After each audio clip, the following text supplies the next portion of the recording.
Daniel is the CEO of the Accent Group. Accent Group have control over about 15 brands here in Australia. They operate about 500 retail stores and do close to $1 billion in turnover. I'm really excited about this interview. I put a lot of thought into it and I've dressed down. I'm not sure if anyone noticed it, but I'm actually wearing black jeans and some pretty cool yellow kicks. Hopefully Daniel notices and appreciates the attention to detail I put into this interview. We're going to talk to Daniel about how he's operated over the last couple of months. It's been reported that Daniel is doing close to $2 million a day from online sales alone. Now we're about to walk into the Accent Group's headquarters here in Cremorne. I'm really excited about this interview to see what the sneaker king of Australia has to say about the future of retail here in Melbourne. Today I'm here with Daniel Agostinelli, the CEO of the Accent Group. Accent Group have 509 retail stores here in Australia with over close to $1 billion in retail sales selling shoes. Some of the better brands like Doc Martens, Timberland, Skechers, and so on are brands that you exclusively control here in Australia. You've been regularly known as a sneaker king in Australia. You're a major contributor and influencer to the retail market, and it is an absolute privilege to have your time to participate in this Retail Revelation series. And I'm really excited to hear about your insights, your advice, and just your story of how you went from one shop to 500 stores in your incredible career. So thank you very, very much for your time, and we're really excited to dig in. Well, thanks for having me. And Zelman, you named me the Sneaker King, and it's sort of caught on with many. So that's an accolade to you. So thanks for having me. Daniel, in 1988, you opened your first shop in Sydney selling, it wasn't even CDs back then. It was actually vinyl back then. Vinyl, geez. And vinyl and the introduction of CDs started to start to happen, and that allowed me to expand that business. What was that store called? That store was called Miranda Fair Records. Does that label still exist? No, not at all. It was a one-store operation that we bought in the south of Sydney. One-store little business in a Westfield Miranda shopping centre. Fast forward close to 30 years later, you have some of the biggest licenses in the world with 500 retail stores, publicly listed, doing close to $1 billion of sales. Is that how you envisioned this story to unfold when you started your business? No, not at all. My view is that if I one day had 10 stores, I'd be doing well. I was a young guy, 21 at the time when I bought that first store with Brett Blundy, who was of all things, he was running a business called Bras and Things. But we had some history together from the music days, and we opened this one store. So if we ever got to 10, we thought we'd be heroes. Here we are today with 509 stores. Wow. And growing.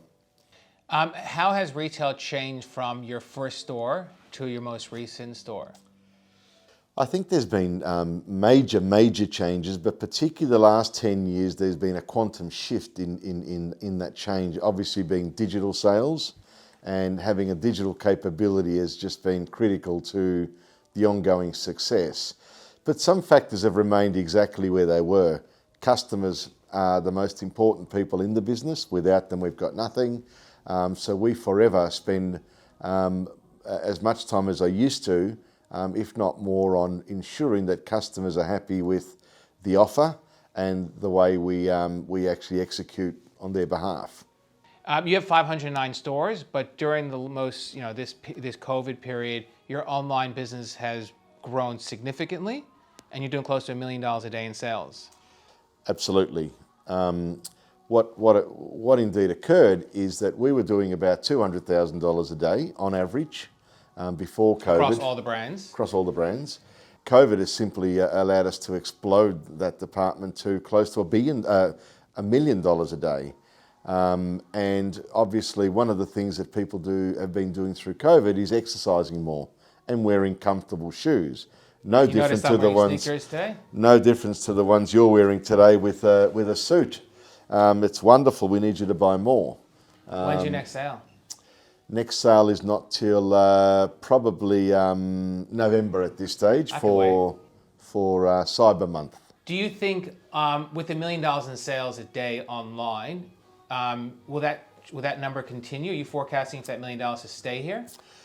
We probably feel it may come off a little bit, But the number that we're very focused on is that pre-COVID it was $200,000 a day. We think it's going to be $700,000 or $800,000 a day.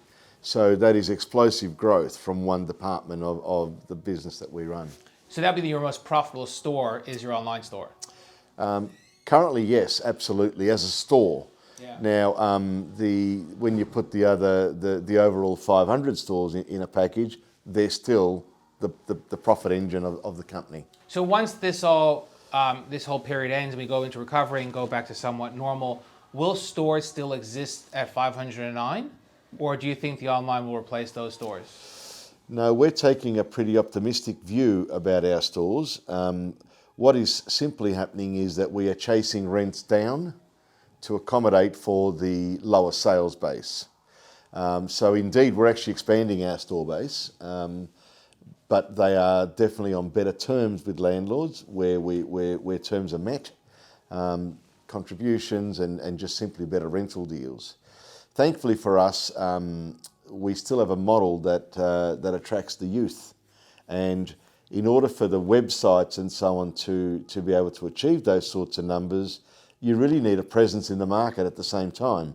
So our view still remains that you need a combo of both in order to hold profitable market share. So online and stores are becoming one unit, using this word omni-channel that's been thrown around the market for a while. Absolutely. The word omni-channel has never been more prevalent than it is today.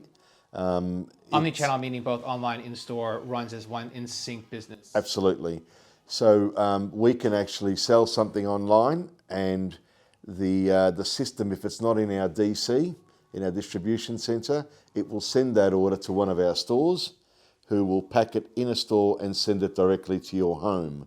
Now that allows us to have speed and allows for our stock to be much more productive than just sitting in one location. So if someone doesn't physically buy it, an online customer may, and that is a real game changer by using technology. So how has technology changed the way a customer experiences going into a store and dealing with your staff and trying on your shoes? There's been a big shift there. Obviously, social media plays a very big part in what we do as a business. Which platform in particular? Well, essentially all of them, from Instagram right through to Facebook to every platform you can think of. We have 5 million database here as a business. Can you make sales on those social media platforms? Absolutely. It takes you straight to the websites, but what it allows you to do is to investigate and learn about the product that you may want to buy and its benefits, who's wearing it around the world, is it on trend, is the colour right, and so on. And then once that sort of background work has been done by a customer, they'll either engage in buying it online or in our store. We actually don't care where they buy it as long as we get the sale, is the sort of view that we have. And the profit made in store versus online, is there a difference to you? The focus from many retailers is that digital may be cheaper because you don't have the rent. But what you tend to do is use a large proportion of that rental saving on marketing. So you're back to square one, which is why for us, it's a true omni-channel. We believe you need both. Yeah, that's interesting because most retailers say, well, we're not paying rent, the profits are much bigger online.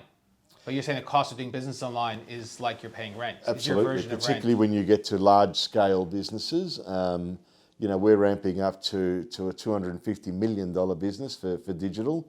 Now, those customers have to find you. And they've got to be reminded of who you are and what you do. You simply have to market to them. Or you spend a little bit less, but you have shop fronts where people are walking past them all the time, and when they think sneakers, hopefully they'll think about us. The retail market is rapidly changing, and the way you did business 2 years ago is probably completely different to the way you're doing business now. What are you anticipating for the next 24 months in retail? 2 main drivers for us. One is virtual selling. We are already onto that as a platform. Media, online, all that no, absolutely selling virtual, as if on an iPad. Right. You come into one of our chat lines to our websites. You ask whatever question you want, and my team will show you the latest and greatest shoes. And in 37% of the cases, they buy. a pair of shoes that they probably wouldn't have bought before. 37% conversion rate. it's What's major. your conversion rate in retail stores? 6 to 7%, And conversion rate on your website? probably about the same. 6 or 7%? Yeah. And this new virtual way is 37. It's huge. Now, much smaller pool of people. If they've come on to the chat lines, their intention is to buy. It's an amazing new way forward for us. So that's one of them. And the second one is what we call endless aisle. It's just a more complicated word about custom orders. Therefore, if we don't have a shoe in your size that you choose in our store, my team can view the whole company's stock levels, find that shoe, take your money, and we'll send it to you next day from wherever it may be today. How does online delivery in Australia compare to the rest of the world as far as speed and efficiency? I think we'd be up there with the best of them. We don't have the New York type thing where it's all apartments and so on, and people live in a smaller sort of area. But with 500 stores, in effect, they are 500 warehouses. So we can actually get to customers faster, particularly with Star Trek and Australia Post. Given the cost of the fit outs today, almost chews up any profit opportunity you have. Has that been increasing over time? Absolutely. Because of the technology? Technology, the cost of doing business is higher than it's ever been with just store wages and margins that are hard to get from suppliers. At some point there's a tipping point. Rentals have been out of whack in our view with what's going on. 5% increases per annum in some leases when total sales are growing at 1% for stores. Indeed, they're in decline. Therefore, how can a retailer pay an increase per annum? It's just a matter of going broke slowly rather than fast. We are not entering those discussions any further. We certainly won't be paying 5% increases. Unless there's almost a fully funded fit out, we don't tend to do any stores. We're not interested. What's your average fit out cost you? About 350 to 400,000. And that store would be 150 square meters? Yeah. The cost is generally about somewhere between 2,000 and 2,300 per square metre to build the store. And where do you try to set your rents compared to where your turnovers are? What percentage? Look, we don't call that out because we're a public company, but certainly, you'd want to be around 10% is what you aim for. You don't always get there, but any higher than that in a branded business, you're not going to make any money. So for every $1 sales, only you can afford to pay up to 10% of that in rent? That's it. Right now, Pivot is feeling terrific. It's only one store. It's in Shellharbour, Sydney. So Pivot's a family-friendly, affordable... Sportswear brand. Mate, we've opened it in the middle of a car park at the end of the day in one of these homemaker centres. No marketing, just opened its doors, did a decent fit out, great team, and it's feeling terrific. So we are looking to take that to the next level. If the next, call it 7 to 8 stores work, we will roll that nationally and into New Zealand, absolutely. Is that a shopping centre store or is that a high street store? That is it's a homemaker centre, so you actually have to drive to this cluster of stores, which is us, JB Hi-Fi, Adairs, those sort of places. And they are becoming stronger and stronger. As an example, we have a Skechers store in Katara. It's owned by Aventus Group. It's, in my view, the best homemaker centre in Australia or in the world that I've seen, and we would love to put more stores in there. This is something very new that we're learning how to play in. And each of your stores have a different fit out and a different concept. They're always tweaked. There's no store with the same fit out. Where do you get your inspiration and your ideas from for every store? Because it's pretty exhausting after 500 stores to keep coming up with new ideas. Absolutely. Well, some people would argue that because we don't scale the same store that it's costing more. Yes, it is, because we don't get much made in China at the moment. To save costs, we do it because our teenagers, they can see through it. They want to see some real steel and real feel of what the sneaker business, where it was born, so to speak, on a basketball court and so on. So mate, we forever, before COVID, we were travelling extensively to every market we could think of and looking for that next one item that would allow us to excite our consumer. Now, the new one that we're looking for is more tech, just simply more tech in our stores.